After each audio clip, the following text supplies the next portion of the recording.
जय गुरु जी। संगत जी, भगवान शिव को संतुष्ट करने वाले व्रतों का वर्णन, शिवरात्रि व्रत की विधि एवं महिमा का कथन।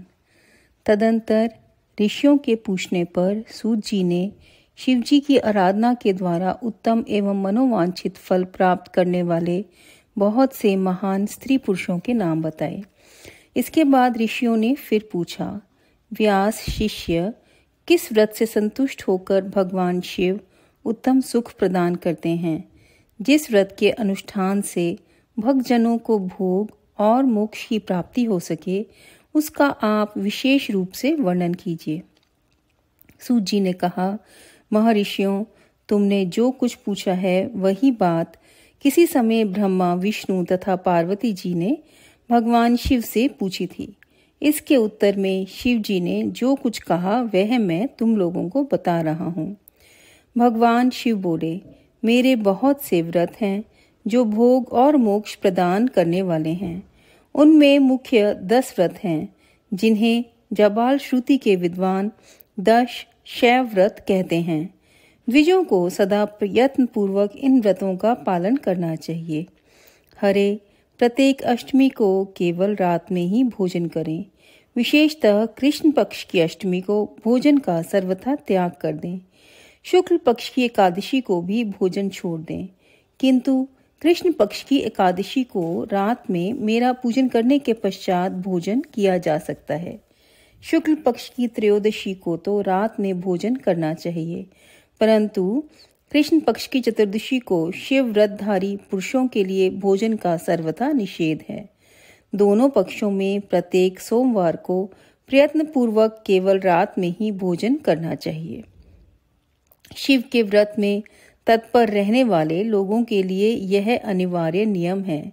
इन सभी व्रतों में व्रत की पूर्ति के लिए अपनी शक्ति के अनुसार शिव भक्त ब्राह्मणों को भोजन कराना चाहिए। द्विजों को इन सब व्रतों का नियम पूर्वक पालन करना चाहिए। जो द्विज इनका त्याग करते हैं वे चोर होते हैं। मुक्ति मार्ग में प्रवीण पुरुषों को मोक्ष की प्राप्ति कराने वाले 4 व्रतों का नियम पूर्वक पालन करना चाहिए। वे 4 व्रत इस प्रकार हैं: भगवान शिव की पूजा, रुद्र मंत्रों का जप, शिव मंदिर में उपवास तथा काशी में मरण। ये मोक्ष के सनातन मार्ग हैं। सोमवार की अष्टमी और कृष्ण पक्ष की चतुर्दशी, इन 2 तिथियों को उपवास पूर्वक व्रत रखा जाए तो वह भगवान शिव को संतुष्ट करने वाला होता है। इसमें अन्यथा विचार करने की आवश्यकता नहीं है। हरे, इन चारों में भी शिवरात्रि का व्रत ही सबसे अधिक बलवान है। इसलिए भोग और मोक्ष रूपी फल की इच्छा रखने वाले लोगों को मुख्यतः उसी का पालन करना चाहिए। इस व्रत को छोड़कर दूसरा कोई मनुष्यों के लिए हितकारक व्रत नहीं है। यह व्रत सबके लिए धर्म का उत्तम साधन है। निष्काम अथवा सकाम भाव रखने वाले सभी मनुष्यों, वर्णों, आश्रमों, स्त्रियों, बालकों, दासों, दासियों तथा देवता आदि सभी देहधारियों के लिए यह श्रेष्ठ व्रत हितकारक बताया गया है। माघ मास के कृष्ण पक्ष में शिवरात्रि तिथि का विशेष महात्म्य बताया गया है। जिस दिन आधी रात के समय तक वह तिथि विद्यमान हो, उसी दिन उसे व्रत के लिए ग्रहण करना चाहिए। शिवरात्रि करोड़ों हत्याओं के पाप का नाश करने वाली है। केशव, उस दिन सवेरे से लेकर जो कार्य करना आवश्यक है उसे प्रसन्नता पूर्वक तुम्हें बता रहा हूँ। तुम ध्यान देकर सुनो। बुद्धिमान पुरुष सवेरे उठकर बड़े आनंद के साथ स्नान आदि नित्य कर्म करें। आलस्य को पास न आने दें। फिर शिवालय में जाकर शिवलिंग का विधिवत पूजन करके मुझ शिव को नमस्कार करने के पश्चात उत्तम रीति से संकल्प करें। संकल्प: देव देव महादेव नीलकंठ नमोस्तुते, कर्तुम इच्छाम्यहं देव शिवरात्रि व्रतम तव। तव प्रभावा देवेश निर्विघ्नेन भवेदीति कामाद्या शत्रवो मां वै पीड़ां कुर्वन्तु नैव हि। भावार्थ: देव देव महादेव नीलकंठ, आपको नमस्कार है। देव, मैं आपके शिवरात्रि व्रत का अनुष्ठान करना चाहता हूँ। देवेश, आपके प्रभाव से यह व्रत बिना किसी विघ्न बाधा के पूर्ण हो और काम आदि शत्रु मुझे पीड़ा ना दें। ऐसा संकल्प करके पूजन सामग्री का संग्रह करें और उत्तम स्थान में जो शास्त्र प्रसिद्ध शिवलिंग हो उसके पास रात में जाकर स्वयं उत्तम विधि विधान का संपादन करें। फिर शिव के दक्षिण या पश्चिम भाग में सुंदर स्थान पर उनके निकट ही पूजा के लिए संचित सामग्री को रखें। तदंतर श्रेष्ठ पुरुष वहां फिर स्नान करें। स्नान के बाद सुंदर वस्त्र और उपवस्त्र धारण करके 3 बार आचमन करने के पश्चात पूजन आरंभ करें। जिस मंत्र के लिए जो द्रव्य नियत हो उस मंत्र को पढ़कर उसी द्रव्य के द्वारा पूजा करनी चाहिए। बिना मंत्र के महादेव जी की पूजा नहीं करनी चाहिए। गीत, वाद्य, नृत्य आदि के साथ भक्ति भाव से संपन्न हो रात्रि के प्रथम पहर में पूजन करके विद्वान पुरुष मंत्र का जप करें। यदि मंत्रज्ञ पुरुष उस समय श्रेष्ठ पार्थिव लिंग का निर्माण करें तो नित्य कर्म करने के पश्चात पार्थिव लिंग का ही पूजन करें। पहले पार्थिव लिंग बनाकर पीछे उसकी विधिवत स्थापना करें। फिर पूजन के पश्चात नाना प्रकार के स्तोत्रों द्वारा भगवान वृषध्वज को संतुष्ट करें। बुद्धिमान पुरुष को चाहिए कि उस समय शिवरात्रि व्रत के महात्म्य का पाठ करें। श्रेष्ठ भक्त अपने व्रत की पूर्ति के लिए उस महात्म्य को श्रद्धापूर्वक सुने। रात्रि के चारों पहर में 4 पार्थिव लिंगों का निर्माण करके आवाहन से लेकर विसर्जन तक क्रमशः उनकी पूजा करें और बड़े उत्सव के साथ प्रसन्नतापूर्वक जागरण करें। प्रातः काल स्नान करके पुनः वहां पार्थिव लिंग का स्थापन और पूजन करें। इस तरह व्रत को पूरा करके हाथ जोड़ मस्तक झुकाकर बारंबार नमस्कार पूर्वक भगवान शंभु से इस प्रकार प्रार्थना करें। प्रार्थना एवं विसर्जन। नियमो यो महादेव कृतश्चैव त्वदाज्ञया विसृज्यते मया स्वामिन् व्रतं जातम् अनुत्तमं व्रतेनानेन देवेश यथाशक्ति कृतेन च संतुष्टो भव सर्वाद्य कृपां कुरु ममोपरि। महादेव, आपकी आज्ञा से मैंने जो व्रत ग्रहण किया था स्वामिन, वह परम उत्तम व्रत पूर्ण हो गया, अतः अब उसका विसर्जन करता हूँ। देवेश्वर शर्व यथाशक्ति किए गए इस व्रत से आप आज मुझ पर कृपा करके संतुष्ट हों। तत्पश्चात शिव को पुष्पांजलि समर्पित करके विधि पूर्वक दान दें। फिर शिव को नमस्कार करके व्रत संबंधी नियम का विसर्जन कर दें। अपनी शक्ति के अनुसार शिव भक्त ब्राह्मणों विशेषतः सन्यासियों को भोजन कराकर पूर्णतया संतुष्ट करके स्वयं भी भोजन करें। हरे, शिवरात्रि को प्रत्येक पहर में श्रेष्ठ शिव भक्तों को जिस प्रकार विशेष पूजा करनी चाहिए उसे मैं बताता हूँ, सुनो। प्रथम पहर में पार्थिव लिंग की स्थापना करके अनेक सुंदर उपचारों द्वारा उत्तम भक्ति भाव से पूजा करें। पहले गंध, पुष्प आदि 5 द्रव्यों द्वारा सदा महादेव जी की पूजा करनी चाहिए। उस द्रव्य से संबंध रखने वाले मंत्र का उच्चारण करके पृथक पृथक वह द्रव्य समर्पित करें। इस प्रकार द्रव्य समर्पण के पश्चात भगवान शिव को जलधारा अर्पित करें। विद्वान पुरुष चढ़े हुए द्रव्यों को जलधारा से ही उतारें। जलधारा के साथ 108 मंत्र का जप करके वहां निर्गुण सगुण रूप शिव का पूजन करें। गुरु से प्राप्त हुए मंत्र द्वारा भगवान शिव की पूजा करें। मतलब ओम नमः शिवाय, शिवजी सदा सहाय। ये मंत्र जो हमारे गुरुजी ने दिया है उसके द्वारा हमें शिवजी की पूजा करनी चाहिए, अन्यथा नाम मंत्र के द्वारा सदा शिव का पूजन करना चाहिए। विचित्र चंदन, अखंड चावल और काले तिलों से परमात्मा शिव की पूजा करनी चाहिए। कमल और कनेर के फूल चढ़ाने चाहिए। 8 नाम द्वारा मंत्रों से शंकर जी की पुष्प समर्पित करें।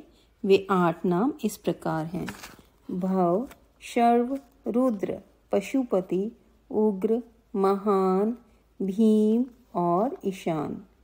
ये 8 नाम मैं दोबारा पढ़ूंगी संगत जी। भव, शर्व, रुद्र, पशुपति, उग्र, महान, भीम और ईशान। इनके आरंभ में श्री और अंत में चतुर्थी विभक्ति जोड़कर श्री भवाय नमः, जैसे कि ऐसे ही हर एक मंत्र के साथ श्री भवाय नमः, श्री शर्वाय नमः, श्री रुद्राय नमः, श्री पशुपतये नमः, श्री उग्राय नमः, श्री महानाय नमः, श्री भीमाय नमः, श्री ईशानाय नमः इत्यादि नाम मंत्रों द्वारा शिव का पूजन करें। पुष्प समर्पण के पश्चात धूप, दीप और नैवेद्य निवेदन करें। पहले प्रहर में विद्वान पुरुष नैवेद्य के लिए पकवान बनवा ले, फिर श्रीफल युक्त विशेष अर्घ्य देकर तांबूल समर्पित करें। तदंतर नमस्कार और ध्यान करके गुरु के दिए हुए मंत्र का जप करें। गुरु दत्त मंत्र ना हो तो पंचाक्षर मंत्र नमः शिवाय मंत्र के जप से भगवान शंकर को संतुष्ट करें। धेनु मुद्रा दिखाकर उत्तम जल से तर्पण करें। तत्पश्चात अपनी शक्ति के अनुसार 5 ब्राह्मणों को भोजन कराने का संकल्प करें। फिर जब तक पहला प्रहर पूरा ना हो जाए तब तक महान उत्सव करते रहें। यहाँ पर संगत जी धेनु मुद्रा के बारे में भी बताया गया है। वो है कि बाएं हाथ की उंगलियों के बीच में दाहिने हाथ की उंगलियों को संयुक्त करके दाहिनी तर्जनी को मध्यमा में लगाएं। मतलब कि छोटी, मध्यम और वो ऐसे करके छोटी उंगली को लगाना है मध्यम उंगली के अंदर। दाहिने हाथ की मध्यमा में बाएं हाथ की तर्जनी को मिलाएं। फिर बाएं हाथ की अनामिका से दाहिने हाथ की कनिष्ठिका का और दाहिने हाथ की अनामिका के साथ बाएं हाथ की कनिष्ठिका को संयुक्त करें। फिर इन सब का मुख नीचे की ओर करें। यही धेनु मुद्रा कही गई है। ये इसके अंदर यहाँ पर हिंदी में जो उंगलियां बताई गई हैं वो कनिष्ठिका मध्यमा इज़ द सेंट्रल वन, और यहाँ पर कनिष्ठिका आई थिंक उसके साथ वाली उंगली होती है। और इसमें ये आई थिंक हमें इंटरनेट पे देखना चाहिए कि धेनु मुद्रा एग्जैक्टली क्या होती है अगर किसी को करना है तो। लेकिन हमारे गुरुजी ने हमें ये सब कुछ करने को नहीं कहा। बस उन्होंने बोला है हमारा अच्छा मन हो और अच्छे मन से प्रेयर करो, बस जो भी करना है। तो ये फिर भी मैं पढ़ना चाह रही थी क्योंकि शिव पुराण में इधर नीचे लिखा हुआ है कि धेनु मुद्रा क्या होती है। दूसरा प्रहर आरंभ करके जब होता है तब पुनः पूजन के लिए संकल्प करें, अथवा एक ही समय चारों प्रहरों के लिए संकल्प करके पहले प्रहर की भांति पूजा करते रहें। पहले पूर्वोक्त द्रव्यों से पूजा करके फिर जलधारा समर्पित करें। प्रथम प्रहर की अपेक्षा दुगने मंत्रों का जप करके शिव की पूजा करें। पूर्वोक्त तिल, जौ और कमल के फूलों से शिव की अर्चना करें। विशेषतः बिल्व पत्रों से परमेश्वर शिव का पूजन करना चाहिए। दूसरे पहर में बिजौड़ा नींबू के साथ अर्घ्य देकर खीर का नैवेद्य निवेदन करें। जनार्दन, इसमें पहले की अपेक्षा मंत्रों की दुगनी आवृत्ति करनी चाहिए। फिर ब्राह्मणों को भोजन कराने का संकल्प करें। शेष सब बातें पहले की ही भांति तब तक करता रहे जब तक दूसरा प्रहर पूरा ना हो जाए। तीसरे प्रहर के आने पर पूजन तो पहले के समान ही करें, किंतु जौ के स्थान में गेहूं का उपयोग करें और आक के फूल चढ़ाएं। उसके बाद नाना प्रकार के धूप एवं दीप देकर पुए का नैवेद्य भोग लगाएं। उसके साथ भांति भांति के शाक भी अर्पित करें। इस प्रकार पूजा करके कपूर से आरती उतारें, अनार के फल के साथ अर्घ्य दें और दूसरे प्रहर की अपेक्षा दुगना मंत्र जप करें। तदंतर दक्षिणा सहित ब्राह्मण भोजन का संकल्प करें और तीसरे प्रहर के पूरे होने तक पूर्ववत उत्सव करता रहें। चौथा प्रहर आने पर तीसरे प्रहर की पूजा का विसर्जन कर दें। पुनः आवाहन आदि करके विधिवत पूजा करें। उड़द, कंगनी, मूंग, सप्त धान्य, शंखी पुष्प तथा बिल्व पत्रों से परमेश्वर शंकर का पूजन करें। उस प्रहर में भली भांति की मिठाइयों का नैवेद्य लगाएं अथवा उड़द के बड़े आदि बनाकर उनके द्वारा सदाशिव को संतुष्ट करें। केले के फल के साथ अथवा अन्य विविध फलों के साथ शिव को अर्घ्य दें। तीसरे प्रहर की अपेक्षा दुना मंत्र जप करें और यथाशक्ति ब्राह्मण भोजन का संकल्प करें। गीत, वाद्य तथा नृत्य से शिव की आराधना पूर्वक समय बिताएं। भक्तजनों को तब तक महान उत्सव करते रहना चाहिए जब तक अरुणोदय ना हो जाए। अरुणोदय होने पर पुनः स्नान करके भांति भांति के पूजन उपचारों और उपहारों द्वारा शिव की अर्चना करें। तत्पश्चात अपना अभिषेक कराएं, नाना प्रकार के दान दें और प्रहरों की संख्या के अनुसार ब्राह्मणों तथा सन्यासियों को अनेक प्रकार के भोज्य पदार्थों का भोजन कराएं। फिर शंकर को नमस्कार करके पुष्पांजलि दें और बुद्धिमान पुरुष उत्तम स्तुति करके निम्नांकित मंत्रों से प्रार्थना करें। तावक स्तवद गत प्राणस्त्व चित्तो अहम सदा मृड कृपानिधे इति ज्ञात्वा यथा योग्यं तथा कुरु। अज्ञानाद्यदि वा ज्ञानाञ्जप पूजादिकं मया कृपानिधित्वाज्ञं तत्वैव भूतनाथ प्रसीद मे अनेनैवोपवासेन यज्जातं फलमेव च तेनैव प्रीयतां देवः शङ्करः सुखदायकः। कुले मम महादेव भजनम तेस्तु सर्वदा मा भूतस्य कुले जन्म यत्र तत्वं नहीं देवता। इसका मतलब है, सुखदायक कृपा निधान शिव, मैं आपका हूँ।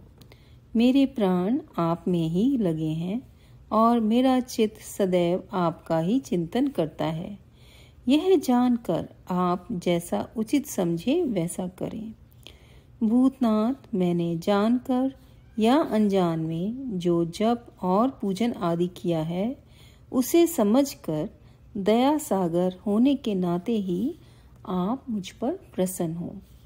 उस उपवास व्रत से जो फल हुआ हो उसी से सुखदायक भगवान शंकर मुझ पर प्रसन्न हो।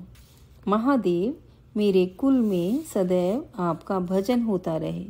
जहाँ के आप इष्ट देवता ना हो उस कुल में मेरा कभी जन्म ना हो।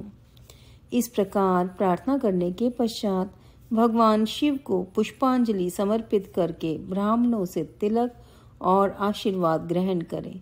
तदंतर शंभु का विसर्जन करें। जिसने इस प्रकार व्रत किया हो उससे मैं दूर नहीं रहता। इस व्रत के फल का वर्णन नहीं किया जा सकता। मेरे पास ऐसी कोई वस्तु नहीं है जिसे शिवरात्रि व्रत करने वाले के लिए मैं दे ना डालूं। जिसके द्वारा अनायास ही इस व्रत का पालन हो गया उसके लिए भी अवश्य ही मुक्ति का बीज बो दिया गया।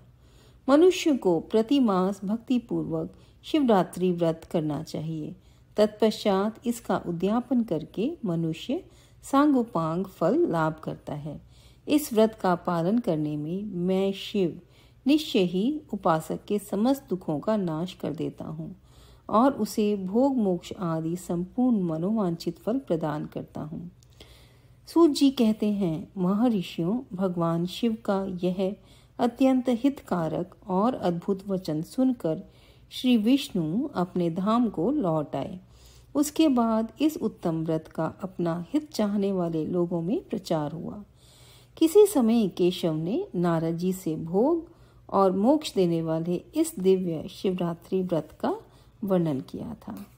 यहाँ पर अध्याय 37 से 38 समाप्त होता है। संगत जी, ये बहुत बहुत शुक्र है गुरु जी का कि उन्होंने हमें ये पढ़ाया और इसके अंदर मंत्र जप का बहुत विधान बताया गया है। तो जैसे गुरु जी का जो मंत्र जप है हमें जितना हो सके वो मन ही मन करना चाहिए और अगर उच्चारण करके करना चाहें तो उच्चारण करें, चाहे श्रवण करें। ओम नमः शिवाय, शिव जी सदा सहाय। ओम नमः शिवाय, गुरु जी सदा सहाय। आप सबका बहुत बहुत शुक्राना जुड़ने के लिए। जय गुरु जी।